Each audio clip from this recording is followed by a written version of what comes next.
안녕하세요. 순살입니다. 한국이 선진국이 아닌 이유라는 콘텐츠를 만들었다가 이 반응이 굉장히 뜨거운데요. 참고로 이 페이지는 저희 순살 인스타그램 페이지고 저희가 이메일 뉴스레터나 유튜브 외에도 인스타그램도 굉장히 활발히 하고 있으니까 관심 있는 분들은 여기서 이제 카드 뉴스들을 확인하실 수 있을 것 같고요. 그래서 이 내용을 좀 살펴보면은 대한민국이 MSCI에서 분류하는 선진국 지수에 편입이 불발됐다. 6월 달에 불발되는 사건이 있었죠. 사실 이번에만 불발된 게 아니라 지금까지 계속해서 10수년간 불발되어 왔던 내용이긴 한데 이번에도 역시나 불발이 됐고 거기에 대해서 또다시 똑같은 질문들이 이제 나오고 있습니다. 그래서 나오는 질문들이 우리나라 정도면 선진국 아닌가, 이 선진국 지수 편입이란 과연 정말 무엇인가, 여기에 대해서 이제 질문이 나오는데요. 이 내용을 보시면은 선진국 지수에 이제 포함되냐 안 되냐, 뭐 기준이 뭐 어쩌니 저쩌니 갖고 얘기하기보다는 일단 선진국을 하는 게 과연 좋은 일이냐, 선진국이 되는 게 좋은 일이냐, 안 하는 게 낫지 않냐, 뭐 이런 얘기들부터 시작해가지고 선진국 기준에 저런 거 따지는 거냐, 선진국 중에 사고도 많고 자살도 많고 뭐 이런 안 좋은 한국에 대한 욕도 있고, MSCI에 빠졌다고 선진국이 아닌 건 아님, 정치 얘기도 있죠.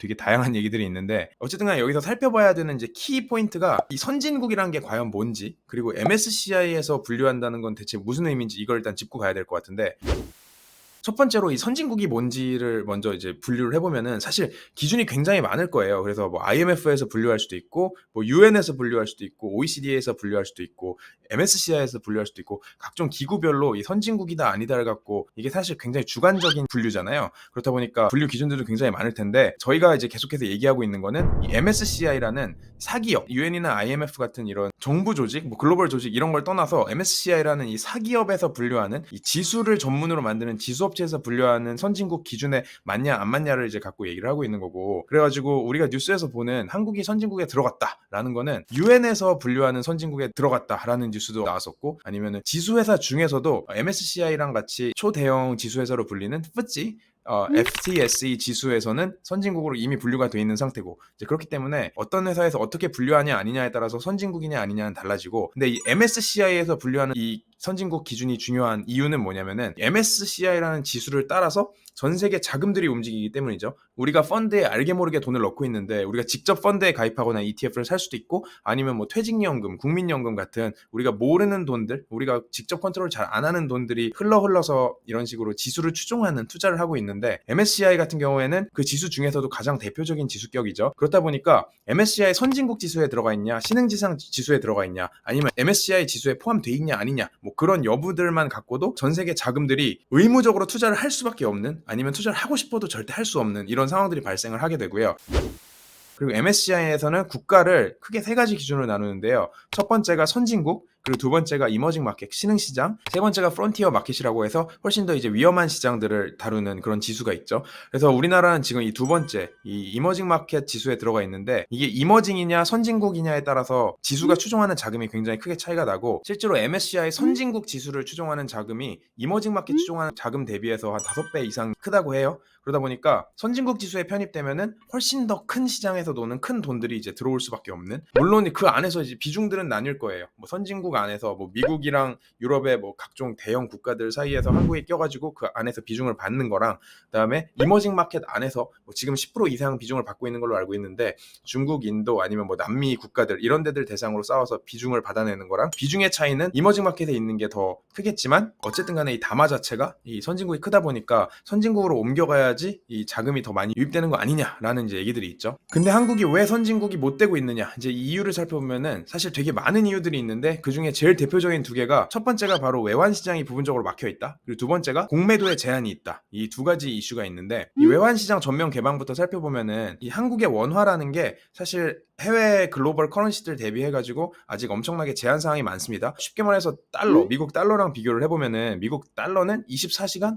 전 세계 언제 어디서나 이제 거래가 되고, 그 달러라는 실물을 우리가 어디에 있어도 받을 수가 있죠. 한국에서도 받을 수가 있고, 뭐 홍콩에서도 받을 수가 있고, 어디서든 환전이 가능한데, 원화 같은 경우에는 해외에서는 일단 결제가 안 됩니다. 그래서 해외에서 결제를 하려면 차액만큼만 달러로 결제하는 non-deliverable currency고, 이거를 실제로 원화를 결제를 받으려면은 한국에 계좌를 트고 한국 내에서 거래를 해야 되는데, 이 허들을 뚫고 한국에 들어온다 그래도 한국에서 이제 정규 외환 시장 안에서만 거래를 할 수가 있겠죠. 그래서 9시부터 3시 반까지 이렇게 거래가 끝나고 나면은 그 다음에는 또다시 이제 결제를 하면 다음날까지 실제로 결제가 될 때까지 기다려야 되고 하는 식으로 제한 상황이 있고, 이거는 뭐 달러나 엔화 같은 뭐 유로 같은 같은 전 세계 기축 통화들로 쓰이는 통화들과는 이제 큰 차이점이 있죠. 그리고 두 번째로 이제 공매도 전면 허용에 대해서는 선진국에 되는 거의 단점이다. 선진국이 되면은 공매도 때문에 이제 외국인들 ATM이 된다라는 식으로 사람들이 걱정을 하는데, 물론 이제 공매도라는 게 장단점이 있고 이제 필요한 이유도 있고 악용하는 사례들도 있고 해서 논란의 여지가 있을 수는 있지만, 어쨌든 MSCI에서 선진국을 판단하기 위해서는 증시에서 공매도가 전면 허용이 돼야 되는데 이 역시 한국에서는 아직까지 좀 제한적인 수준이죠. 그래서 실제로도 한국은 98년 이제 IMF 사태를 겪은 나라이기 때문에 외환 시장을 개방한다는 거, 그리고 뭐 공매도를 전면 개방한다는 거, 이런 이슈들에 대해서 굉장히 보수적일 수밖에 없고, 앞으로 이제 보완을 한다 그래도 쉽게 보완되지는 않을 것 같습니다. 이건 굉장히 오래 가는 정치와 여론의 문제들이 얽힌 문제이기 때문에, 실제로 이 IMF 때 환 공격을 받고 쓰러졌던 동남아 국가들, 심지어 영국 영란은행도 한번 공격을 당해가지고 쓰러질 뻔했던 걸 생각을 하면은 한국에서는 더더욱이나 겁을 먹고 있는 상황이고요. 근데 어쨌든 간에 이거를 계속 제도를 개선을 해서 선진국으로 이제 나아가고 싶어하는 이런 모습은 한국에서도 보이고 있습니다. 그래서 외환 거래 시간을 한국에서라도 일단 연장을 해보겠다라는 식으로 추진을 하고 있고, 참고로 중국 같은 경우에는 이제 위안화 국제화를 꿈꾸고 있죠. 그러다 보니까 위안화 같은 경우는 지금 뭐 밤 11시 넘게까지 거래가 되는 걸로 알고 있는데, 이것 자체도 뭐 새벽 3시 반? 이 웨스턴 컨트리에서 거래하는 시간까지 다 맞춰서 늘리겠다라는 식으로 인민은행에서 이제 다른 각종 은행들한테 계속 푸시를 하고 있는 상황이죠. 그래서 외환시장 개방 자체는 이 이머징 마켓 국가들이 다들 이제 동일하게 갖고 있는 문제고, 거기에 대해서 다들 노력을 하고 있는 상황이고요. 어쨌든 간에 한국이 2008년도에 MSCI 선진국 지수에 편입이 될까 말까 관찰 대상국으로 올라갔었던 적이 있었는데, 참고로 지금은 관찰 대상국도 아닌데 관찰 대상국으로 지정이 되면은 다음 해 관찰 대상국이고, 거기서 통과를 하면은 그 다음에 처음부터 2년 후에 이제 MSCI 선진국 지수로 편입이 되거든요. 그래서 2008년도에 관찰 대상국 됐다가 2014년도에 다시 취소되면서 원점으로 돌아왔던 이력이 있습니다. 시기가 안 좋기도 했죠. 그래서 어쨌든 이 기대를 굉장히 오래 하고 있는데 이루어질지는 좀 저는 의문을 갖고 있고, 그래서 여기 댓글을 보시면은 굉장히 정확하게 짚어주신 분들이 계신데, 선진국이랑 선진시장은 완전히 다른 개념입니다. 그래서 정확히 말하면 저희가 말하는 것도 선진국이 아니라 이제 선진시장을 말하는 거고 디벨롭드 마켓을 말하는 거고요. 그리고 여기 분노의 댓글 보시면은 선진국 안 하는 게 좋겠음, 뭐 전에는 G7이 세계 경제의 3분의 2 넘었는데 지금은 47%를 약해졌다, 굳이 선진국 할 필요 있냐, 이런 얘기들을 하시는데, 뭐 사실 이거는 뭐 할 필요가 있냐 없냐, 뭐 중요성이 높냐 낮냐의 문제가 아니라 그냥 세상이 좀 변하고 있는 이슈인 것 같습니다. 그래서 실제로 일본 같은 경우도 국가 신용 등급만 따지면 우리나라보다 낮아요. 우리나라 같은 경우에는 우리가 흔히 얘기하는 글로벌 3대 신용평가사 S&P, 무디스, 피치, 이 세 개에서 AA에서 AA- 정도의 등급, 그러니까 제일 낮은 게 AA- 등급을 받았는데, 일본은 A에서 A1 등급, 한 등급에서 두 등급 정도 낮은 신용 등급을 받고 있는 상황이죠. 그래서 우리나라가 일본보다 신용 등급상으로 더 안전한 나라가 된 지는 꽤 됐는데, 아직 그 시장에서, 금융시장에서 받아들이기로는, 그리고 외환시장에서 받아들이기로는 당연히 일본에 비해서는 한국은 아직까지 훨씬 더 리스크가 있는 국가다라고 생각을 하고 있는 것 같고요. 어쨌든 어떤 식으로든 잘 이제 발전을 해서 저희의 자산이 계속 증식이 잘 되는 모습이 보였으면 좋겠습니다. 그럼 저희는 다음에 또 다른 재밌는 순살로 돌아오겠습니다. 안녕.